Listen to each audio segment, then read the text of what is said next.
你可曾见过那样一幅年画？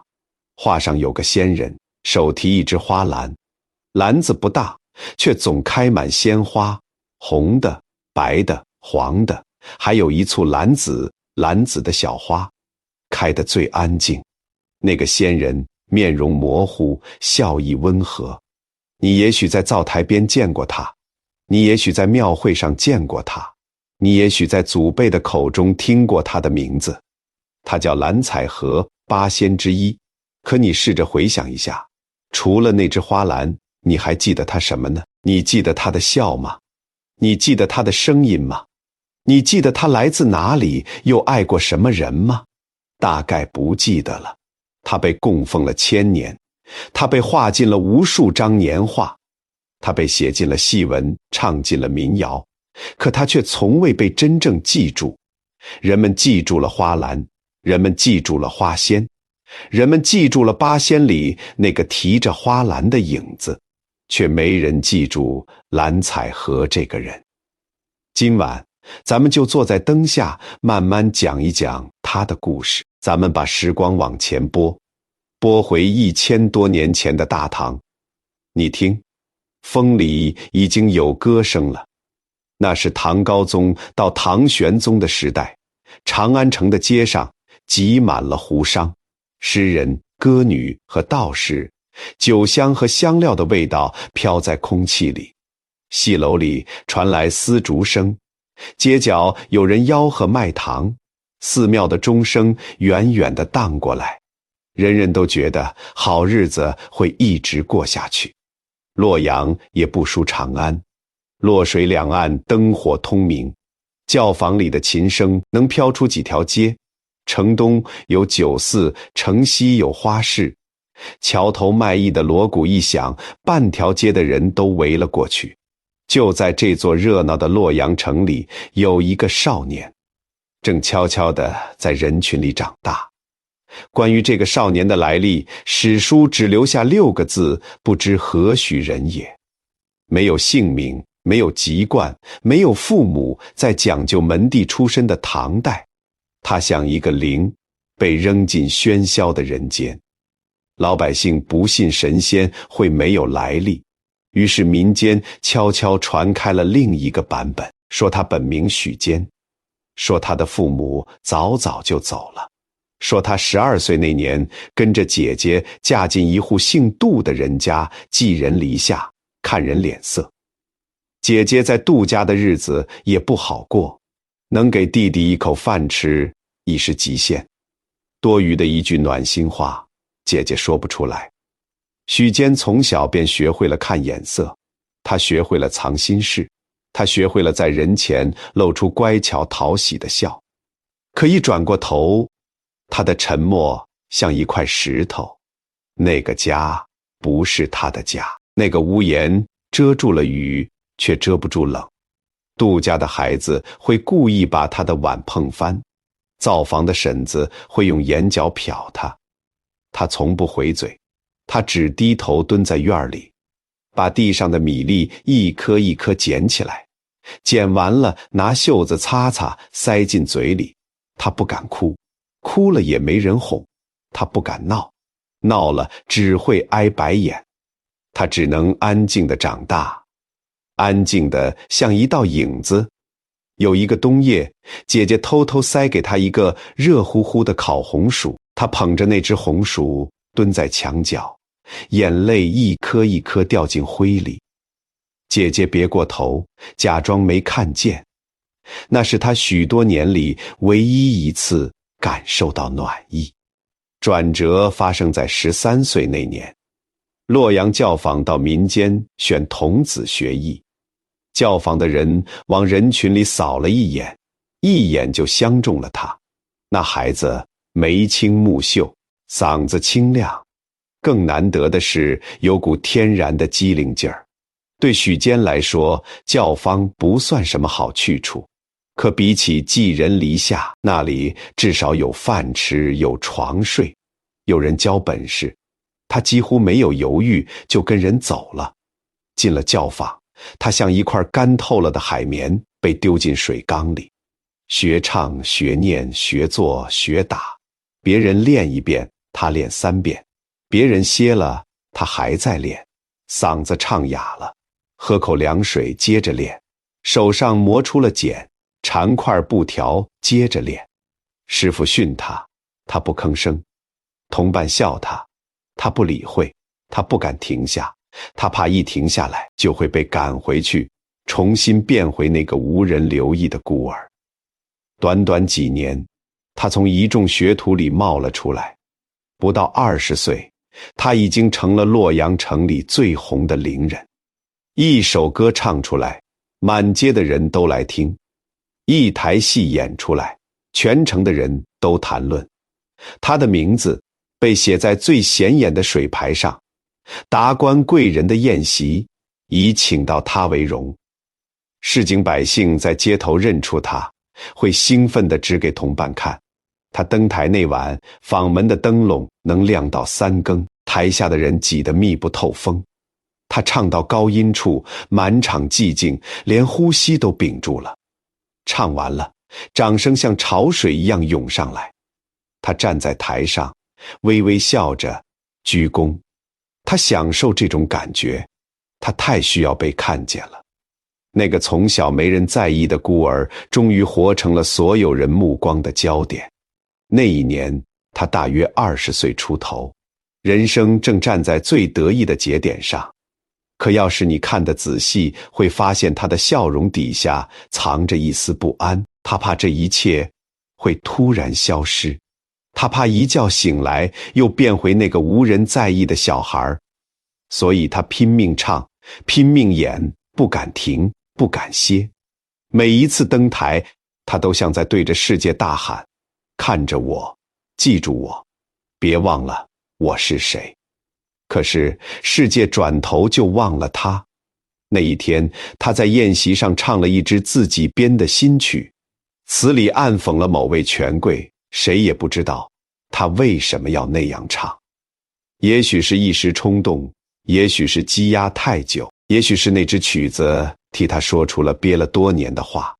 总之，第2天他就被逐出了教坊，从万人追捧的名伶变成了街头的流浪艺人，从巅峰直接摔到谷底。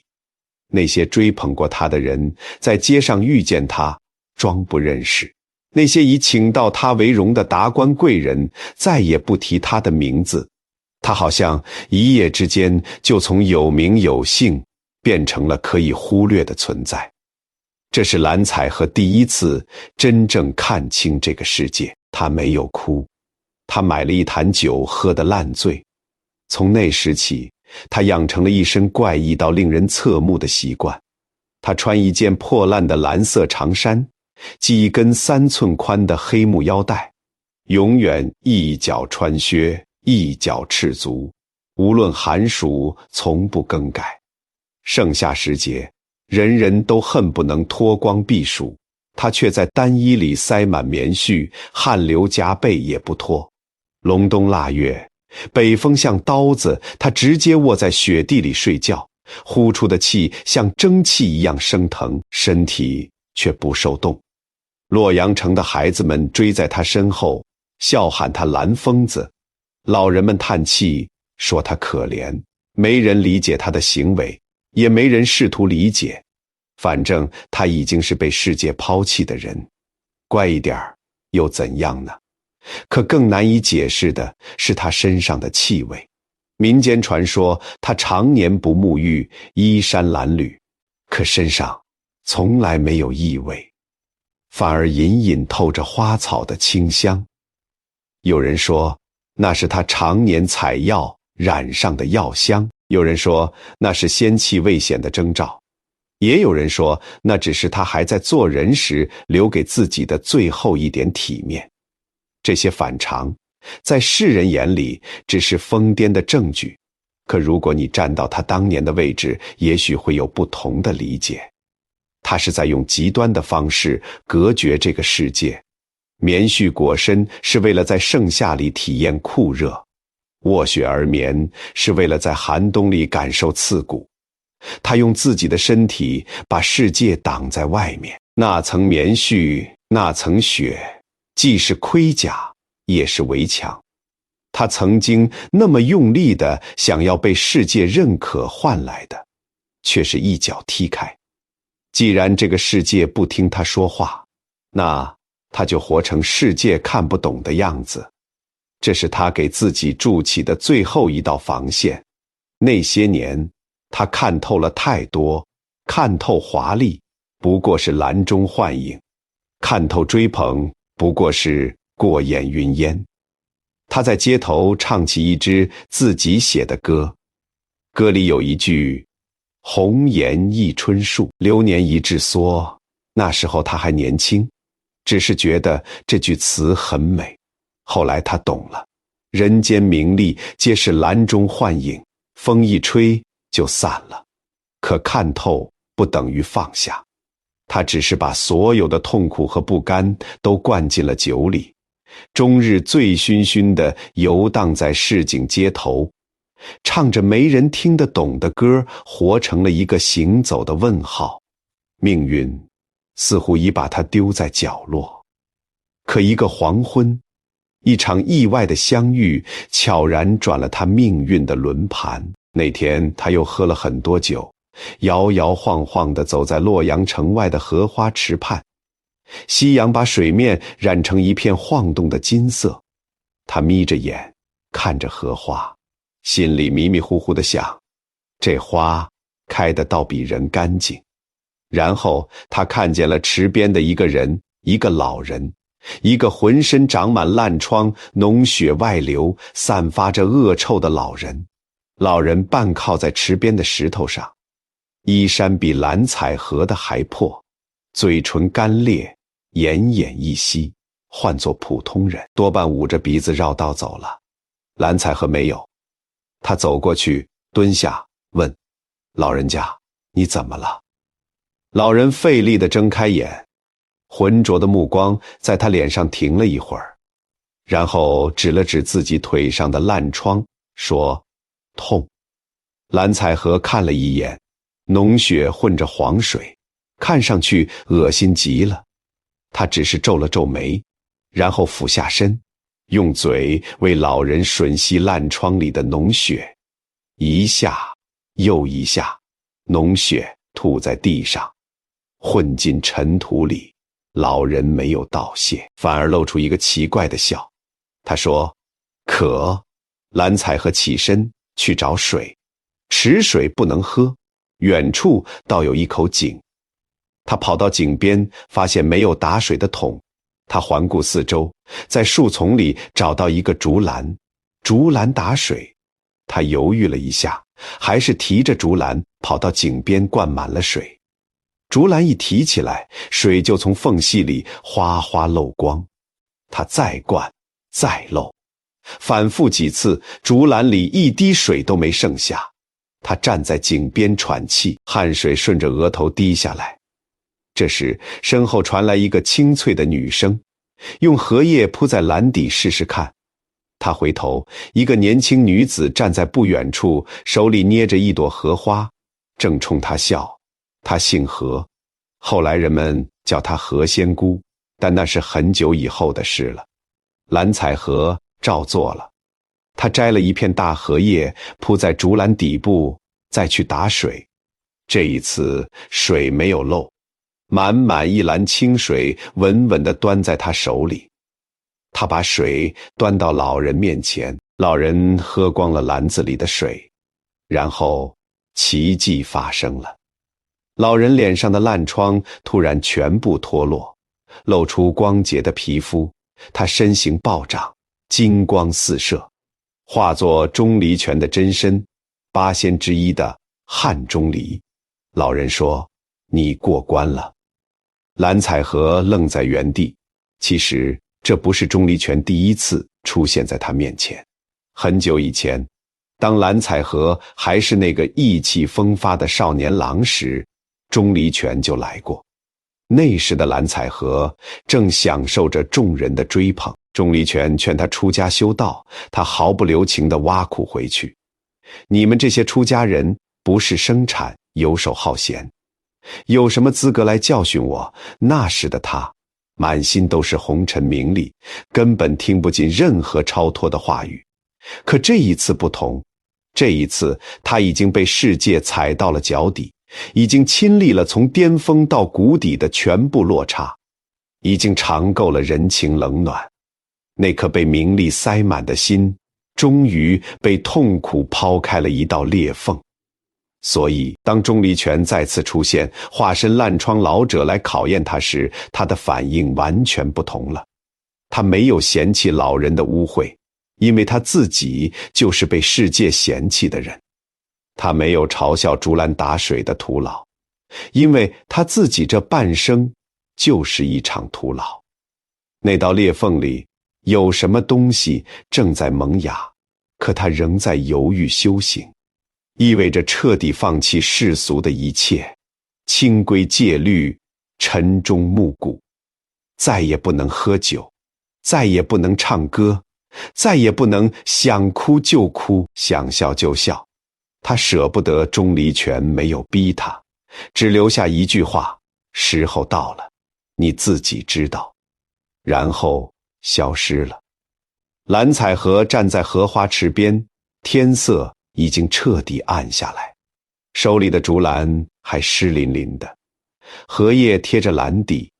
他看着那个空空的竹篮，忽然觉得很像自己，看起来能装很多东西，其实什么都留不住。他等了30年的答案，也许就是这个空篮本就该是空的。可是放下二字说来轻巧，做起来要一条命的力气。真正逼他放下的是最后一根稻草。那天蓝采和在官府安排的演出中迟到了，也许是因为宿醉，也许是因为在街头被什么事儿绊住了脚。总之他误了官身，触犯了官府的规定。官差把他按在堂前，当众打了40大板，板子落在肉身上，疼痛是真实的，但比疼痛更深的是羞耻。他趴在地上，四周围满了看热闹的人，有他曾经的观众，有曾经追捧他的人，也有从来就看不起他的人。没人替他求情，没人站出来说一句话。他咬紧牙关，一声不吭。40板打完，他被人拖出衙门，扔在街边，血浸透了那件破烂的蓝衫。他躺在尘土里，仰面看着天空。洛阳的天灰扑扑的，和往常没什么两样。街上的行人从他身边走过，有几个人停下来看了他一眼，然后继续赶路。就是在那一刻，他心里的最后一道墙塌了。那顿板子打碎了他对世俗秩序的最后一点幻想。他曾在那个秩序里奋斗过，风光过，跌落过，挣扎过，以为总有一条路能走回去。现在他明白了，那个秩序从来就没有给他留过位置。他爬起来，拖着血迹去找钟离权。这一次他跪下了。钟离权没有立刻收他，也没有再用脓血烂疮的旧法来试他。老人只是平静地看着他，问了一句话：你篮中的花为谁而开？蓝采和跪在地上，浑身是血，却在这句问话里怔住了。他低头看着自己空空如也的双手，此刻他并没有提篮，可那个花篮仿佛就在他面前，篮中那些蓝紫色的小花，那些他从未对人提起的，为一个卖茶女子而留的花朵，正在无声地绽放。他沉默了很久，久到老人身后的树影都移了半尺，然后他开口了，声音很轻，轻得几乎被风吹散，为他也为我自己。老人又问，他如今何在不在了？那你为何还留着花？蓝采和抬起头，眼眶红透了，却没有泪。因为花记得他不在了，我若不记得，这世上就再没人知道。他曾来过。老人看了他很久，那双浑浊的眼睛渐渐清澈起来，像两汪深不见底的古井。老人说：你连一个凡间女子都不愿让她被遗忘，又怎会甘心让自己被这世间遗忘？蓝采和浑身一震。老人又说：你怕被遗忘，所以你才拼命要被人记住，考功名，做高官，当名伶，唱大歌。你恨的不是权贵，不是命运，你恨的是这世道从来不肯好好看你一眼。蓝采和跪在那里，终于流下了泪。老人蹲下身与他平视。可你想过没有，越是攥着不放，越是什么都留不住。你那竹篮打水，漏掉的不只是水，还有你半辈子的执念。空篮本就该是空的，正因为空，它才能装下别的东西。蓝采和望着他，嘴唇颤抖。老人站起身，背对着他说：放下吧，放下那些非要被记住的执念，提着空篮往前走。清风自来，蓝采和跪在原地，夕阳从老人身后照过来，把他整个笼罩在金色的光里。他忽然笑了，那笑容很轻，却很真。他说：竹篮打水本是空，空篮方能在清风。弟子懂了。钟离权转过身，伸手扶起他。这一扶，蓝采和脱去了凡俗的最后一层桎梏，从此踏上修道之路。他脱下破烂的蓝衫，换上道袍，3000烦恼丝一剪而断。从这一刻起，世间少了一个叫许坚的人，多了一个叫蓝采和的道人。他过起了一种全新的生活，穿道袍，持拍板，沿街踏歌而行。他不再是那个被世界抛弃的失败者，而是一个主动选择与世俗保持距离的修行者。有些习惯他还是没改，他依然到处乞讨。讨来的铜钱用长绳串起来，拖在地上，哗啦哗啦地走。绳结松了，铜钱散落一地，他绝不回头捡，要么随手散给路边的穷人，要么全部换酒，花个精光。旁人笑他傻，笑他疯，他不解释，这世间能让他解释的人早已不存在了。他在街头唱那首踏踏歌，孩子们跟在后面学，他把铜钱撒过去，孩子们哄笑着捡。他唱踏踏歌，蓝采和，世界能几何，声音缺些醉意，缺些清醒。他走过一座桥，桥下流水哗哗。他走过一片田，田里野花点头。他走过一座庙，庙里的老和尚对他合十，他也合十，然后继续往前走。在流浪的岁月里，他的身份愈发模糊，道心却愈发澄澈。一场最终的蜕变正在悄然临近。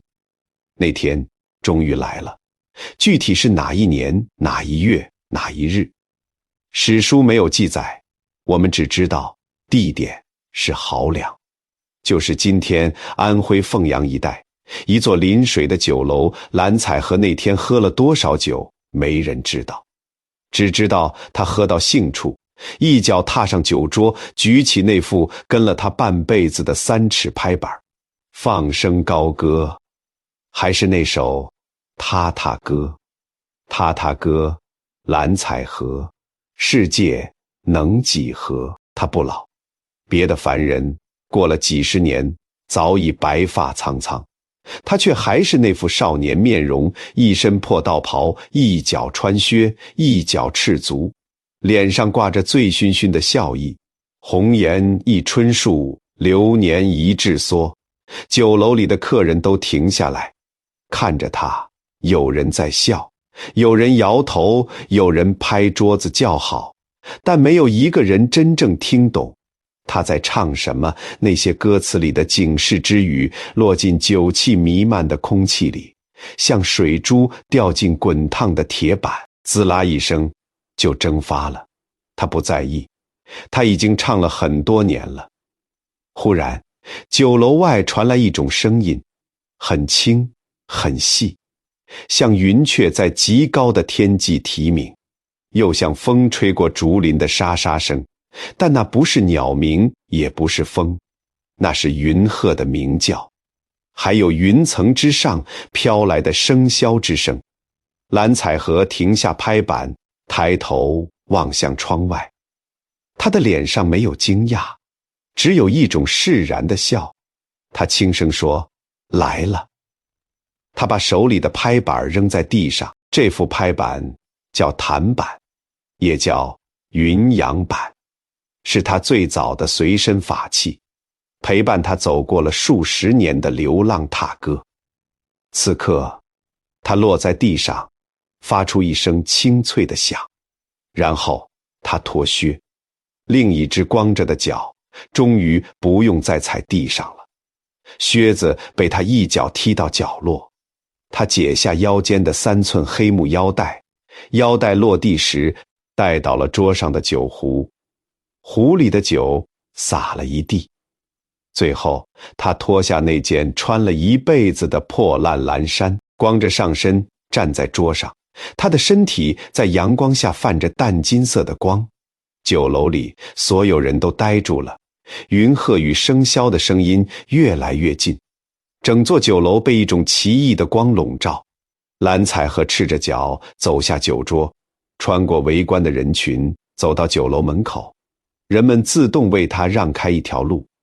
他站在门口，抬头望向天空，白云之间隐隐可见仙鹤盘旋，金光流溢。他笑了，那是一个释然的，终于放下一切的笑，抛尽人间俗物，终把自己活成空揽。他冉冉升空，在众人的注视中越升越高，越来越小，最终消失在云层之间。地上留下他的靴子、腰带、拍板和那件破烂蓝衫。酒楼里的人跪了一地，惊为天人。他们奔走相告，蓝采和成仙了。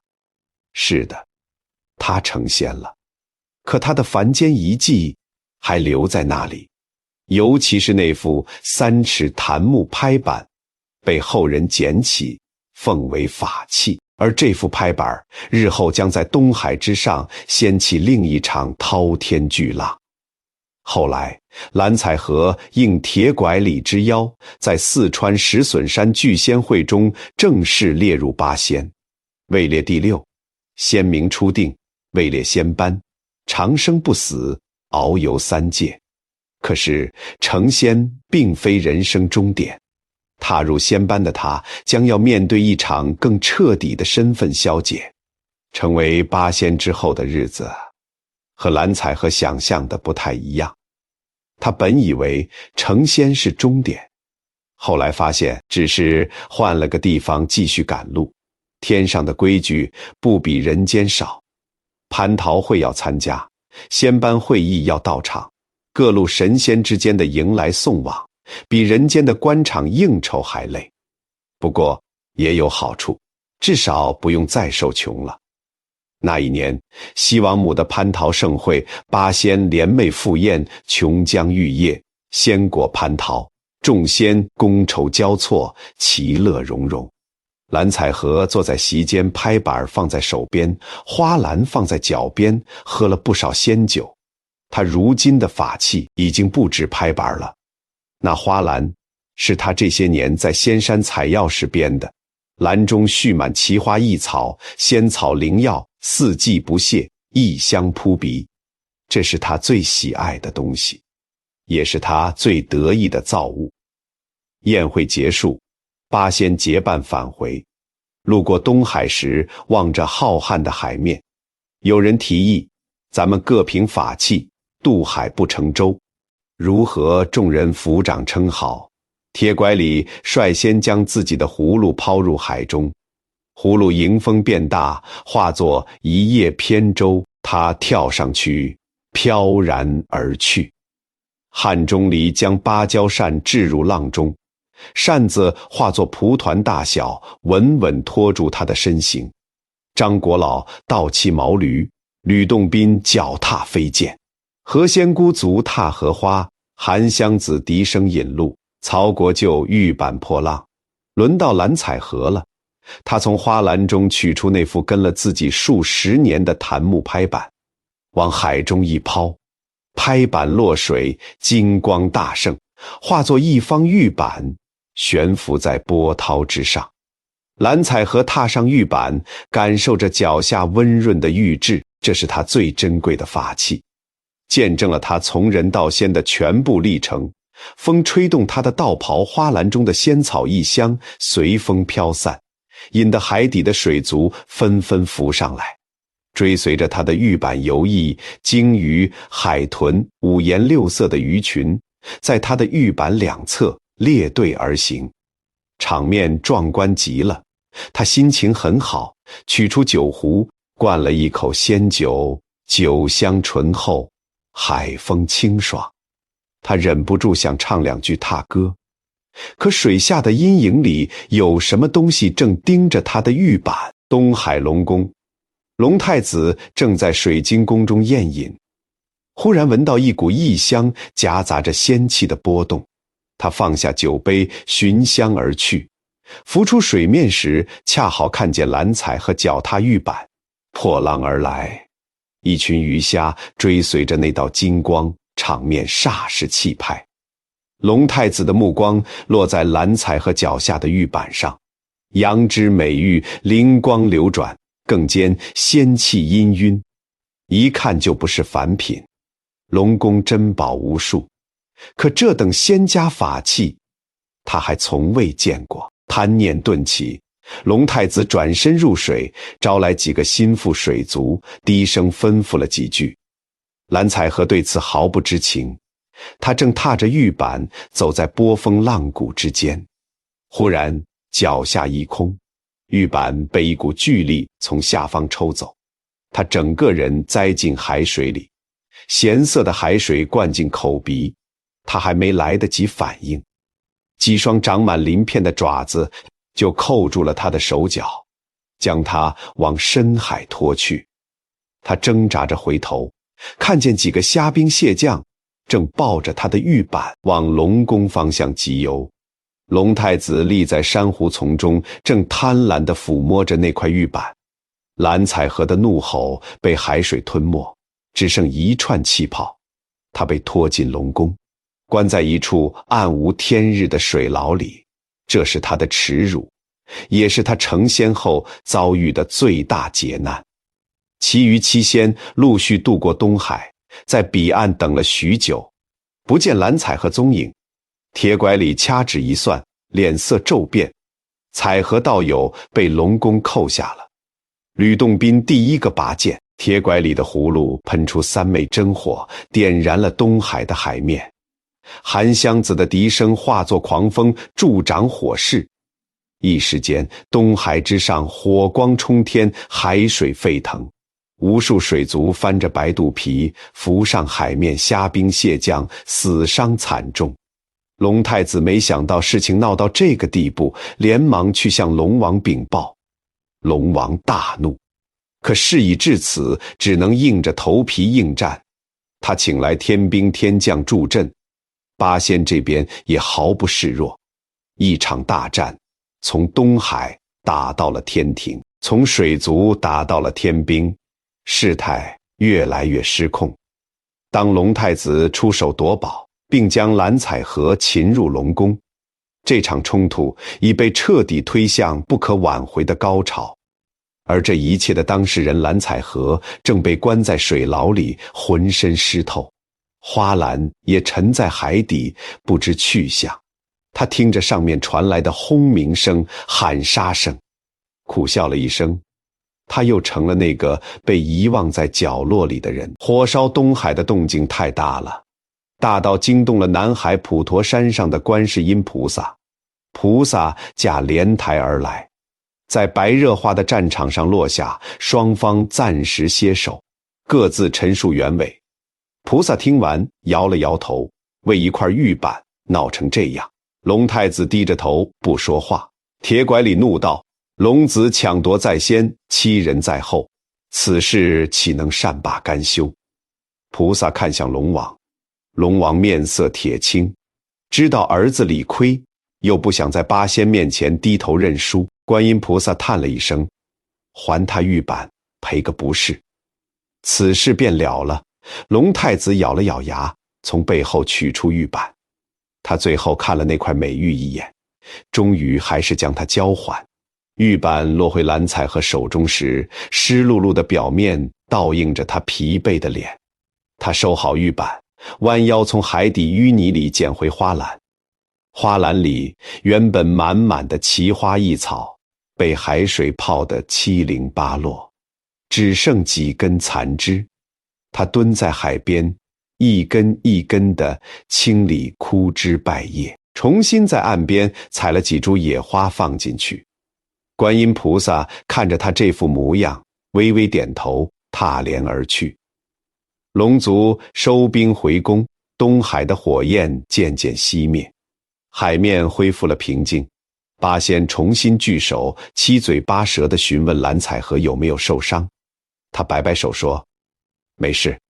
众人义愤填膺地骂龙太子贪婪无耻，说要不是观音菩萨拦着，非得把龙宫掀个底儿朝天不可。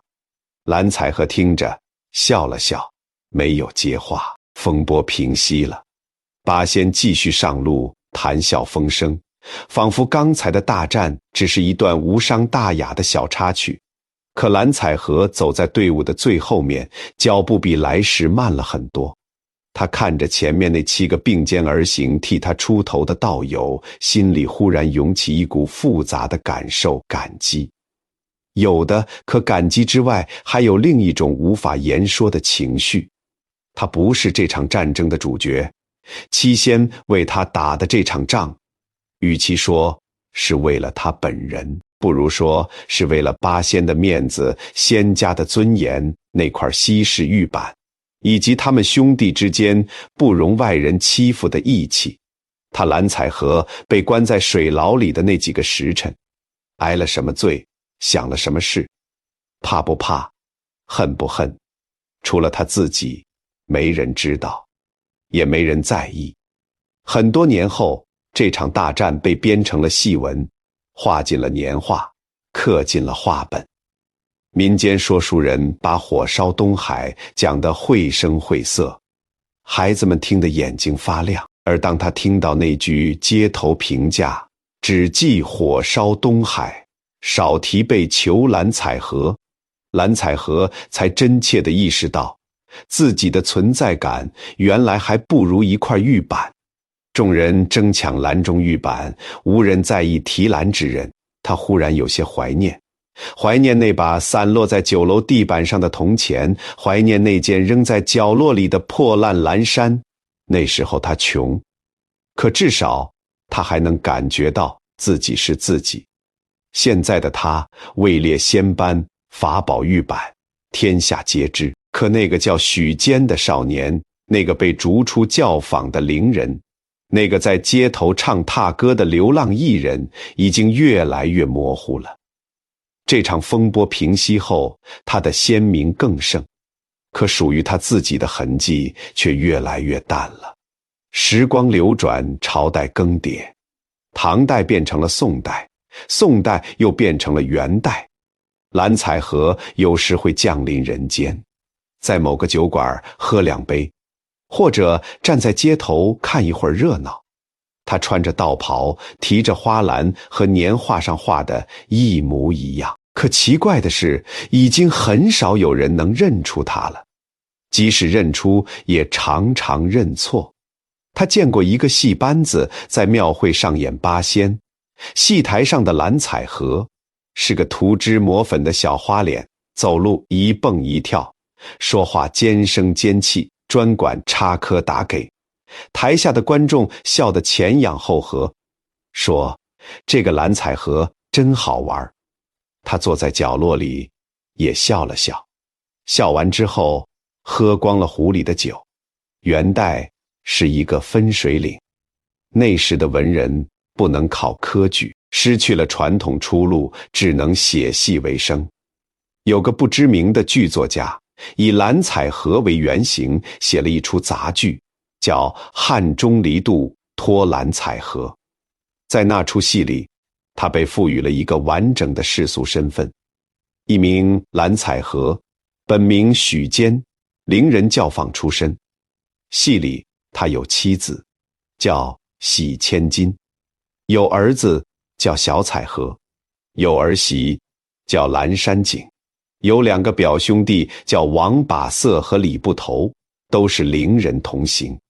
戏里他贪恋凡尘，几次拒绝出家，最后因失误官身被官府打了40大板，走投无路时才终于跪在钟离权面前，踏上修行之路。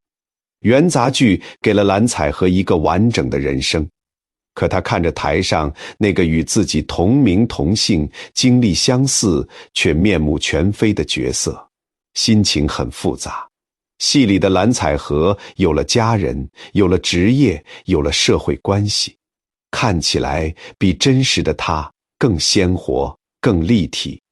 可那个真实的他呢？那个从小父母双亡、寄人篱下的孤儿是真的吗？那个被逐出教坊、流落街头的伶人是真的吗？